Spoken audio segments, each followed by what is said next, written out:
गुरुपौर्णिमा हा फक्त एक सण नाहीये, अहो त्याच्या मागे आहे एक सायंटिफिक रिझन. गुरुपौर्णिमा पूर्ण चंद्राच्या दिवशी येते आणि त्याचा आपल्या शरीरावर, आपल्या मनावर आणि आपल्या आत्म्यावर सुद्धा परिणाम होतो. आपलं शरीर 70% पाण्याचं बनलंय. जसं चंद्राचा ओहोटी भरतीवर परिणाम होतो तसंच तो आपल्या भावनांवर आणि मनस्थितीवर सुद्धा होतो.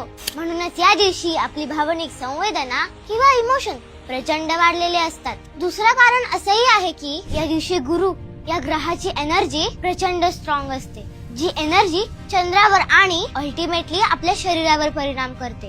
गुरु हा ग्रह ज्ञान, समज आणि अध्यात्माचं प्रतीक आहे. त्यामुळेच गुरूंचं मार्गदर्शन किंवा ज्ञान घेण्याची ही परफेक्ट वेळ असते. एवढंच नाही तर आयुर्वेदानुसार चंद्राचा परिणाम आपल्या पायनियल ग्रंथीवर होतो. ही ग्लँड हॉर्मोन्स रिलीज करते आणि मेंटल हेल्थ इम्प्रूव्ह करते.